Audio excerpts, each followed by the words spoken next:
Bien, aujourd'hui, je vais vous parler de cadres et de repères. C'est une fonction sous Photoshop qui vous permet de faire des cadres comme on voit à l'écran. On peut faire des triptyques, puis si vous avez des cadres prédécoupés chez vous, ben, ça vous permet d'aligner aussi vos photos ou divers autres assemblages. Voilà, donc je vais vous expliquer un petit peu comment ça se passe.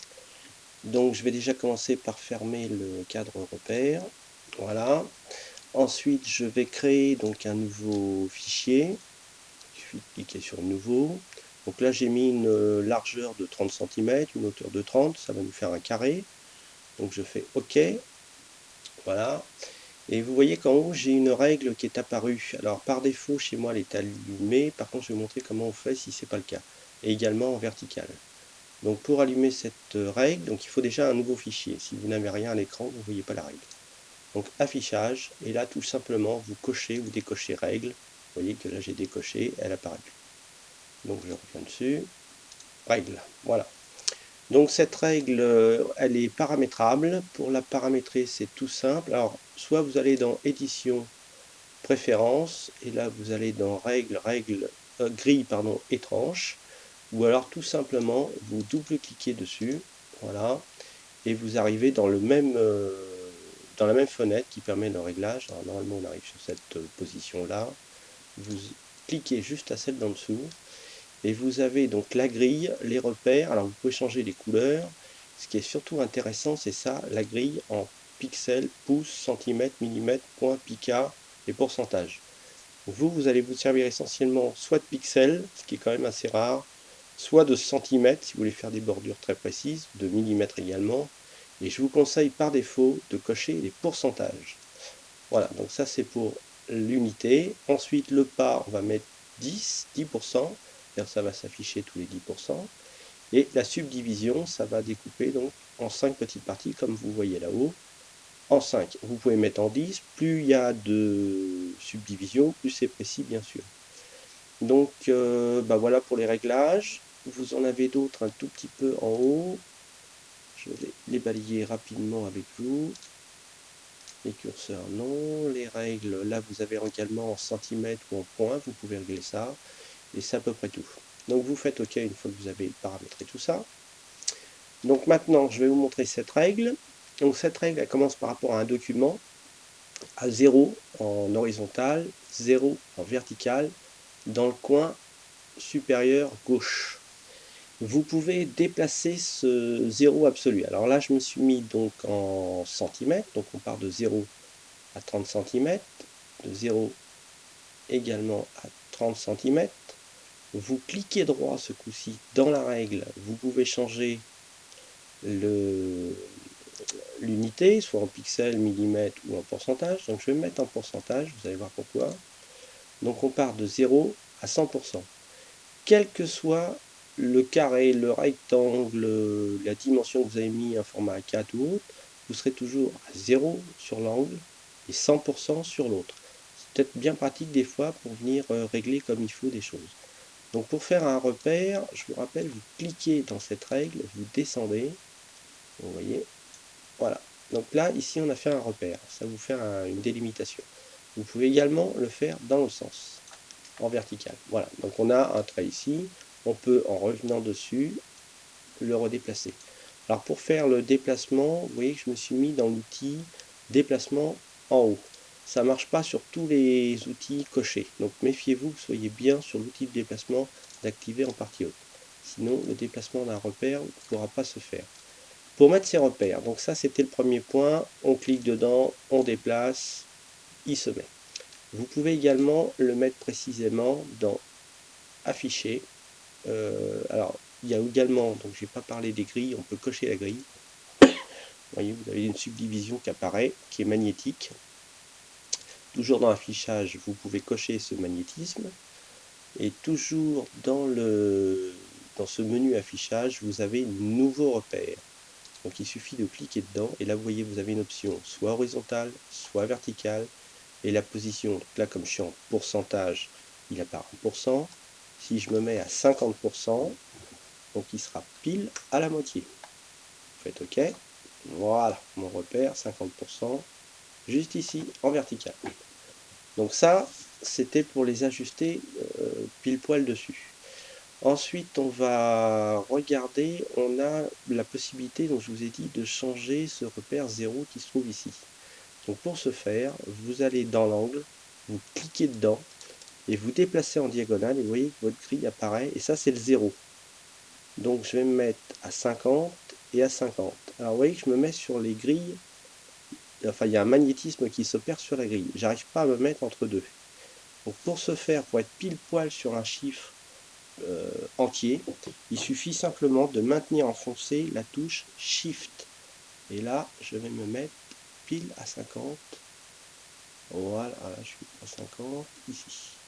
Je relâche et normalement mon 0, vous voyez, il est pile ici et pile ici. Donc ça peut être pratique si vous voulez faire des... Là on est sur un truc carré, sur un rectangle ce sera un petit peu différent, on n'aurait pas des carrés parfaits. Si vous voulez refaire, je vais enlever mes repères. Alors pour les enlever, vous voyez, je les prends, je les déplace, je les ramène à la position initiale. Si vous voulez faire un encadrement, donc là je vais me mettre à 10%. Alors pareil, si je me mets pile poil soit sur le petit carré, alors vous voyez un petit delta ici qu'on n'a pas ici. Donc si vous voulez être pile par rapport au chiffre qui est là-haut, c'est-à-dire 49 là, 48 là, j'appuie sur Shift et normalement, voilà, je me mets pile à 48. Alors c'est pas flagrant sur cet exemple-là, je vais essayer d'en prendre un autre en mettant en centimètres. Vous allez comprendre la différence. Donc on a voilà 1 centimètre ici, vous voyez que ça tombe pas pile dans le quadrillage. Je grossis, voilà. Donc je prends un repère, je maintiens Shift enfoncé et je vais sur la position 1. Vous voyez, il se cale directement dessus. Je lâche, je suis pile à 1. Si je fais pas cette touche Shift, je peux pas sélectionner un, c'est à tâtons, c'est pas très précis. Par contre, dès que j'arrive sur un carré, ça se colle. Donc ça, c'est le côté magnétique, vous voyez. Donc ça, on a vu pour trouver pile poil les parties entières. Donc j'enlève ça. Donc on peut aussi, avec la touche Alt, j'amène une grille. Ah, je me suis trompé. Je voulais un horizontal. Donc pour ça, j'appuie sur la touche Alt. Et vous voyez, ma barre vient en horizontal. Je lâche, je délâche. Et je viens me positionner comme les autres. Et je lâche mon clic. Impeccable. Donc je reprends là-haut. Je reviens sur un petit carré. Voilà. Donc à partir de là, j'ai délimité, on va dire, une bordure. Alors c'est pas toujours du plus bel effet, mais ça peut être utile pour la suite. Donc je vais me repérer toujours mon axe de milieu. Je vais refaire ensuite mon autre axe de milieu. Donc là, je suis peut-être pas sur le zéro absolu, ou quoique la grille doit être bien calée. Mais j'ai à peu près ma photo bien découpée. Je vais refaire maintenant, alors avec toujours mes repères, je vais mettre 2 carrés en avant, voilà, un ici. Je vais mettre, par contre pas 2, mais un carré ici par rapport au centre, pour être symétrique. Un carré ici de l'autre côté, hein, quand je dis un carré, c'est une subdivision. Et je vais au fond avec 2 carrés là d'espacement, 2 carrés là d'espacement, 2 carrés là d'espacement. Je vais faire la même chose en horizontal, 2 carrés ici, un carré par rapport au centre, un carré ici, et 2 carrés en partie basse. Donc j'ai un encadrement, je vais déterminer après, qui va être en bordure extérieure. Maintenant je vais faire des photos carrées à l'intérieur de ces repères, pareil ici, et là je ne vais pas m'occuper de ces deux traits là malgré qu'ils soient apparents, je vais faire un rectangle. Donc pour faire ça, je vais dupliquer mon calque. Alors je vous rappelle, pour dupliquer, c'est CTRL J. Voilà. Mes repères ne bougent pas, ils ne sont pas interférents par rapport à quelconque duplication de calque. Ensuite, je viens sélectionner l'outil sélection. Je viens m'assurer, normalement, vous êtes par défaut sur cette sélection unique. Vous venez ajouter à la sélection, vous cliquez sur le deuxième, vous avez soustraire ou interférer. Donc vous venez sur seulement ajouter. Vous allez comprendre pourquoi. Je clique dans le coin, je tire un premier carré, je viens sur mes repères, comme ça c'est très pratique, je sais exactement où je vais. Je lâche, première sélection carré. Je clique sur le deuxième angle, Alors c'est magnétique également, donc vous arrivez pile poil dans le carré. Je lâche sur le deuxième. Donc là j'ai une première photo que je vais insérer dans ce carré-là, une deuxième dans celui-ci. Ensuite, pour le rectangle du bas, bah pareil, je clique ici. Et voilà, j'ai mon rectangle. Donc on peut, à partir de maintenant, effacer tout ça. Vous voyez nos sélections. On vient sur affichage. Vous pouvez décocher la grille. Voilà, donc on voit un petit peu mieux notre travail. Vous revenez toujours dans affichage, toujours dans afficher en second. Vous décochez les repères. Vous voyez, on a notre cadre qui commence à se préciser. Alors, si vous voulez réafficher les repères, ils ne sont pas effacés. Hein, donc vous retournez dans affichage, afficher, repères, recliquez dessus et ils réapparaissent au même endroit qu'on les avait laissés. Surtout ne faites pas effacer, sinon vous revenez à zéro. Donc on va rester dans cette configuration là.